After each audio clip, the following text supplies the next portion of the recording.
Good morning. In our first reading, we hear of Moses, whose encounter with God has transformed him and his appearance. Earlier, Moses had a long visit with God on the mountain and came down with the tablets of the 10 Commandments, only to find the people worshiping a golden calf. In his anger, he broke the tablets, destroyed the calf, berated the people, and returned to speak with God on their behalf. In today's account, we have Moses returning with replacement tablets. Let's listen to the dramatic account in Exodus chapter 34, verses 29 through 35. Moses came down from Mount Sinai. As he came down from the mountain with the 2 tablets of the covenant in his hand, Moses did not know that the skin of his face shone because he had been talking with God. When Aaron and all the Israelites saw Moses, the skin of his face was shining, and they were afraid to come near him. But Moses called to them, and Aaron and all the leaders of the congregation returned to him, and Moses spoke with them. Afterward, all the Israelites came near, and he gave them in commandment all that the Lord had spoken with him on Mount Sinai. When Moses had finished speaking with them, he put a veil on his face. But whenever Moses went in before the Lord to speak with him, he would take the veil off until he came out. And when he came out and told the Israelites what he had been commanded, the Israelites would see the face of Moses, that the skin of his face was shining, and Moses would put the veil on his face again until he went in to speak with him.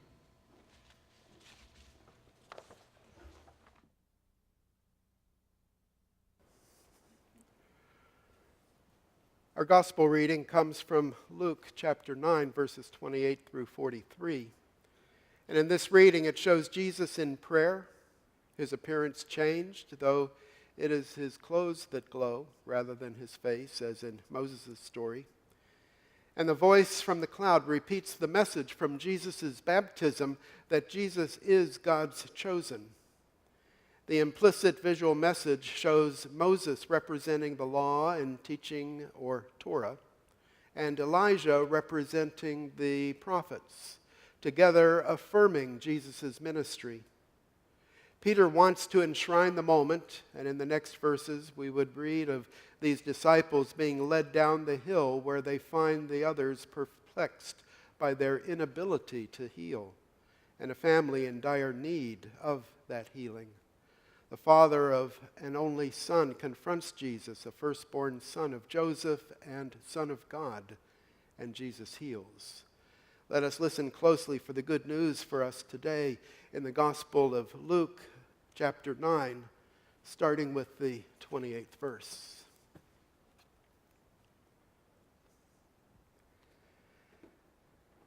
Now, about 8 days after these sayings, he took with him Peter and John and James and went up on the mountain to pray. And as he was praying, the appearance of his countenance was altered, and his raiment became dazzling white. And behold, 2 men talked with him, Moses and Elijah, who appeared in glory and spoke of his departure, which he was to accomplish at Jerusalem. Now Peter and those who were with him were heavy with sleep, but kept awake, and they saw his glory and the 2 men who stood with him. And as the men were parting from him, Peter said to Jesus, "Master, it is well that we are here. Let us make 3 booths, one for you, one for Moses, and one for Elijah," not knowing what he said. And as he said this, a cloud came and overshadowed them, and they were afraid as they entered the cloud. And a voice came out of the cloud saying, "This is my son, my chosen. Listen to him." And when the voice had spoken, Jesus was found alone, and they kept silence and told no one in those days anything of what they had seen. On the next day, when they had come down from the mountain, a great crowd met them.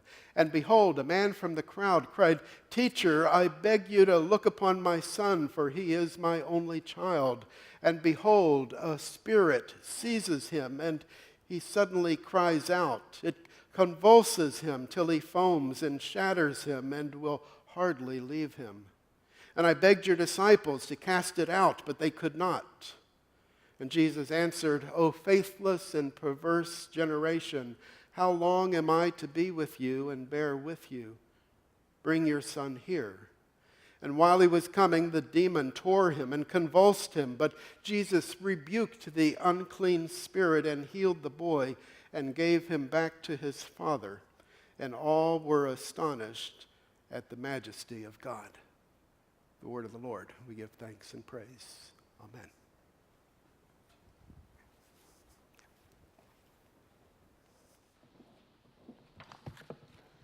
Good morning. I bring greetings to you from the residents, the staff, and the board of directors of United Church of Christ Homes. My name is Victoria Velez, and I've had the pleasure of being the Director of Public Relations and Fund Development for the past 24 years. Now, I started when I was 12. That's why I look so young. But over those years, I've had the opportunity to meet many amazing people, some from this very congregation, who have been called by God to be shepherds, overseeing and guiding our ministry to the aging. The mission of UCC Homes is, in the spirit of Christ's love, to provide care and service to the elderly through acts of love and compassion. And we carry out our mission at the Lebanon Valley Home in Annville, Thornwald Home, and the Sarah A. Todd Memorial Home, both located in Carlisle, Ephrata Manor, the one you're probably most familiar with because it's right down the road, and at our Kindred Place apartments with one location in Annville and the other in Harrisburg. Our communities provide a variety of senior living options, including independent apartments and cottages, personal care units, and skilled nursing care.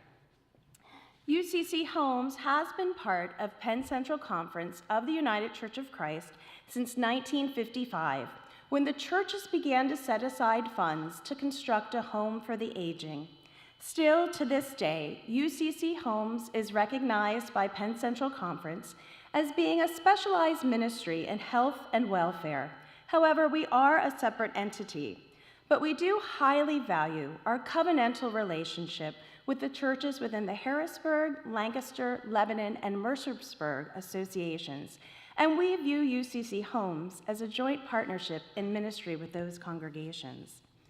Now, the last time that I visited Bethany UCC, a couple years ago, I talked about how the rapid changing environment in the field of long-term care and in our society challenges UCC Homes to look for creative ways to operate and develop new services to meet today's pressing demands. And I'd like to give you a little bit of an update. The number of Americans ages 65 and older are projected to more than double from the 46 million currently to over 98 million by the year 2030. And the 65-plus group's share of the total population will rise to nearly 25%. It will be the most dramatic demographic shift in history. The aging of the baby boomers, those born between 1946 and 1964, don't all raise your hands, I'm not going to ask for your ages, could fuel a 75% increase in the number of Americans who will require some type of long-term care. Now, this increase for that age group that will require some type of care will also require anywhere from 5.7 to 6.5 million long-term care workers, including nurses and aides, home health and personal care workers. That's a drastic increase from the current almost 2 million needed today. What does this mean for UCC Homes and other not-for-profit organizations? Well, it means that in addition to dealing with significant issues of organizational change and financial viability, we have a great challenge of meeting the needs of a rapidly growing population, providing care and services for a diverse group of folks with increased staff who will need specific training and skills. This new generation of seniors, they prefer variety.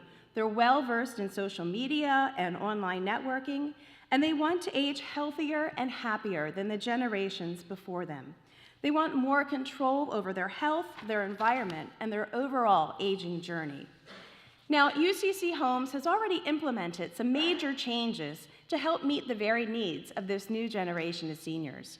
We've transformed how we provide older adult services so that residents are able to maintain similar routines and activities in a long-term care setting as they had in their own home. So instead of residents coming to one of our communities and changing their lifelong routines to a routine set by staff, our staff provide care and services based on the individual routines of the residents. Now, the majority of our communities have already undergone some pretty major renovations over the past several years to create a more home-like environment, a stronger sense of community for residents and staff and for families and visitors. Gone are the big, long nurses' stations. Now there's a small desk discreetly placed with a whole separate room for files behind closed doors. Where possible, we got rid of the long, never-ending hallways by adding some more open spaces and lounges for gathering. Our hallways are carpeted and there's soft lighting fixtures. Our bathrooms and shower and tub rooms have been renovated to create a more spa-like experience. And the resident rooms have been renovated to provide a warmer and cozier feel for the residents and their families and friends. We recently completed our renovations at our Sarah A. Todd Memorial Home in Carlisle. The next one on our list is the Lebanon Valley Home in Annville, which is our oldest community. It was built in 1965. We are still exploring what our options will be for that space. But if you haven't had an opportunity to visit one of our communities, we encourage you to stop in, visit, ask for a tour so that you can see the warm and welcoming environment in which our residents live and our staff work. God grants all persons with varied talents and abilities and calls each one of us to serve in many different ways. UCC Homes has been blessed by many who share a strong desire to engage in the work of our ministry. We have a 15-member board of directors, all who are non-paid volunteers. This incredible group of men and women share their knowledge and their heart-filled passions for our ministry. Your own Donna Prince, who is our secretary of our board, and she also chairs several of our board subcommittees, has been a member for several years. And we are just very thankful for her leadership and dedication to UCC Homes and to the ministry that she provides. Another way that folks share their talents is through volunteering, whether it's visiting with residents one-on-one, perhaps transporting residents to and from activities on campus as well as off campus, perhaps to a doctor's appointment, remembering them at Christmas time and throughout the year by providing occasional programming, perhaps a musical or artistic or educational program.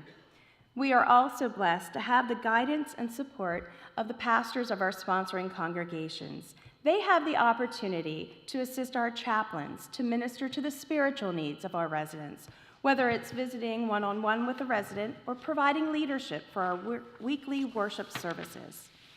We also ask each congregation to consider a $10 per communing member contribution to our benevolent fund. 100% of our benevolent fund helps to underwrite residents who are no longer able to pay for the cost of their care and who are not deemed eligible for governmental assistance programs. I'm happy to share that last year, Bethany UCC gave $2,375 to the benevolent fund. That is a wonderful display of Christian stewardship, one we are extremely thankful for. And just to let you know what the need for benevolent care is, last year alone, benevolent assistance rose to over $550,000, and that's in addition to the almost $5.5 million that UCC Homes provided in uncompensated charitable care. Be aware that in all the years that UCC Homes has been in existence, we've never once had to ask anyone to leave because his or her finances ran out. We're able to say this only because of you, our partners in this faith-based ministry. It's not a guarantee, but it is our ongoing intention that no resident ever be asked to leave because of inability to pay. But we are faced with the great challenge of meeting this growing need for financial assistance. People are living longer, and they're outliving the resources that they've set aside, if they've been able to set anything aside for their later years in life. And as I shared with you earlier, the increase of folks needing long-term care will also cause an increase in those needing financial assistance. UCC Homes wants to ensure that the elderly will not be abandoned with no one to care or advocate for them and their right to receive quality health care. So no matter what the future holds, UCC Homes will continue to need the support of our sponsoring congregations and individuals and local organizations to be able to provide that financial assistance to those in need. One of the things that we do to raise funds is we have an annual Helping Hands dinner and auction. This year it's going to be held May 4th at the Hershey Country Club in Hershey, Pennsylvania, so I can guarantee the dessert is going to be amazing. If you keep your eyes and ears open, more about that is going to be coming up in the next couple weeks, so keep your eyes open. We're always looking for items for our silent and live auction and folks to attend the event. We rejoice for those who dedicate their lives to the service of others. The scope and the magnitude of the work done at UCC Homes is beyond individual capabilities alone. Each person, our board, our staff, our auxiliary members, our volunteers, and you help us to get our work done efficiently and effectively. And when I visit the different UCC churches within Penn Central Conference, I always like to share some words from residents and family members and volunteers who have experienced life at one of our communities. Now, when you listen to these words, know that your support has made our mission to serve others possible. Words cannot begin to express our thanks to every single one of this caring group who helped Father in his final months. You all became family to us during his stay. The care you gave was above any expectations, and you treated him as your own family. Father was happy and felt safe. The care you provided was top-notch. Mother came to you needing more attention, more assistance, and better nutrition. With your caring and kindness, humor and encouragement, and professional skills, she began once again to thrive. One of the residents shared, "You know, Victoria, when I came here, I didn't want to participate in any of those activities," and he actually used the quotes. But now I don't want to miss all the fun times we share playing games, enjoying special entertainment, and going on outings and trips. A volunteer shared, "I volunteer at UCC Homes to give back in this small way for the loving care my mother received. I am blessed, for I receive far more than I give. New friends, loving support, and education in the areas of elder care. I see my mother's face on all our beloved residents when I visit. That is my greatest gift of all." The members of Bethany UCC here in Ephrata and the other sponsoring congregations are such a vital part of the ministry of UCC Homes. We live out our faith because of our connection with you, the folks who sit in the pews of the UCC congregations within Penn Central Conference, who have responded to God's call to be shepherds in our ministry. So on behalf of the residents and the board of directors and our staff, I thank you for being our partners in this faith-based ministry. Your love and compassion, your talents and time truly help to fulfill the lives of those we serve. And I encourage you to keep listening to God's call, because God is still speaking. Let me conclude with one quick illustration here. That, I asked the children to describe Jesus, and as we do ministry through the United Church of Christ Homes, we could describe Jesus simply with a mirror. That we are the hands, the feet, and even the face of Christ. Thank you.